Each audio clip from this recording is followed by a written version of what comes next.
Welcome to Pinoy Ghost Files. Tonight, we have 3 terrifying ghost stories that will send shivers down your spine.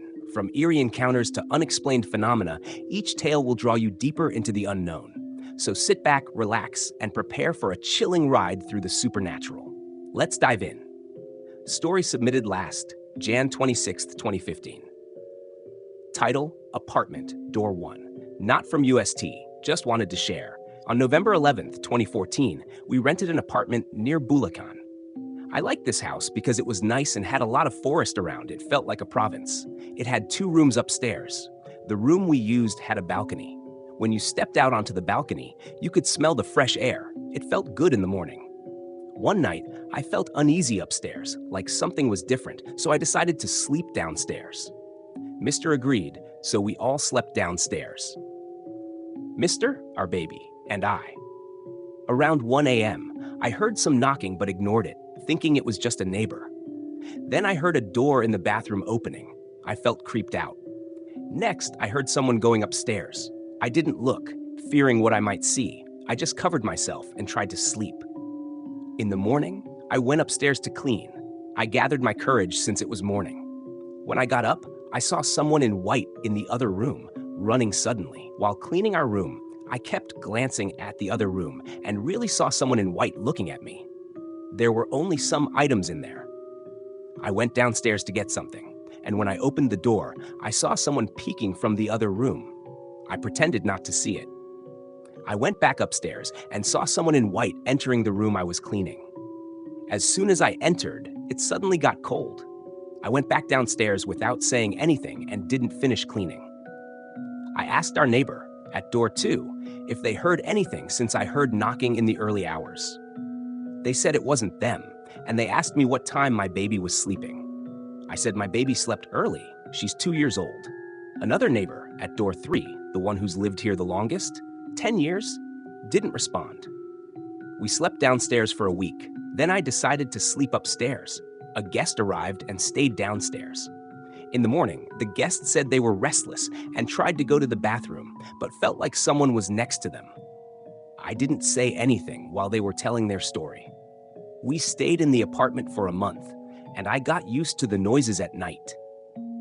There was even a time when someone knocked on our room's door. I used headphones to block it out. On December 15th, 2015, I'll never forget, around 3 a.m., the lights were off, but there was light coming from outside. I woke up and saw a child, around 3 or 4 years old, at the foot of our bed, looking at us while we slept. I was so startled that I couldn't scream. I lay back down and covered myself with the blanket. I didn't get up, afraid the child might still be there. I didn't tell Mr., fearing he might be scared too. A few days later, I told our neighbor, at door 3, that I saw someone in white upstairs and a child looking at us while we slept. She told me not to worry about what I see or hear because something is indeed showing up in our apartment. Even she experienced it and got used to it over time. There's even a rumor that a spirit used to live here before us. Until now, I still feel things in the house, but I'm used to it. They don't harm us, and I hope they don't. Sometimes, I just ask them not to scare us. Sorry for the long story. Story submitted by Girl Door 1. Story number 2. Sabite. Hi, I'm not from UST, but I'm a fan of Spookify. This is a story from my uncle when he was still single. My mom's family, my uncle's sibling, lived in a rural village. At that time, there weren't many streetlights or houses. My uncle was in college then and was coming home from a friend's house.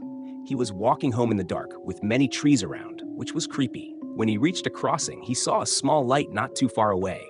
He thought it was a person smoking, so he quickened his pace to catch up and walk together. The light kept moving away from him, so he wondered why it was better to have company. "Oy, sabay tayo pray," he called out, but the light didn't look back.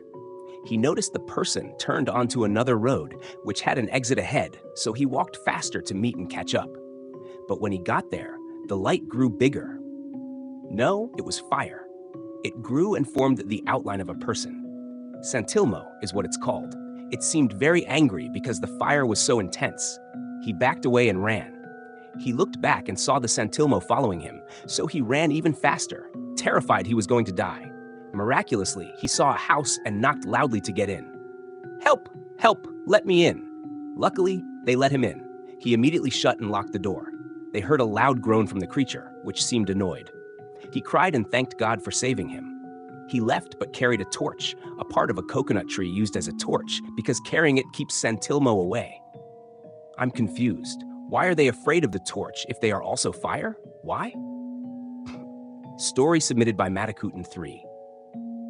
Title: The Message. I was in my second year of college when a classmate passed away. She was a girl. But before that happened, I promised her I would tell her something. I even joked that she couldn't die until I told her. It was very important. However, she died while on vacation in Batangas. There was a child drowning at a bridge near their house. She tried to help the child, and when she jumped in, she reached the child, but the strong current swept them away. The child ended up on a rock because my classmate pushed him there, so the child clung to the rock while trying to pull her up, but my classmate was swept away. My classmate's body was found early in the morning while the child survived. Her body was brought back to Manila. All our classmates, along with our teachers, went there. It was scary. Her face was swollen, veins were visible, and she was very pale with many wounds. We stayed until late that night. I peered into her coffin and said, "Hace, you left us so quickly, Faye." I started crying because she was very kind to us. What about what I need to tell you? I was shocked because she seemed to blink.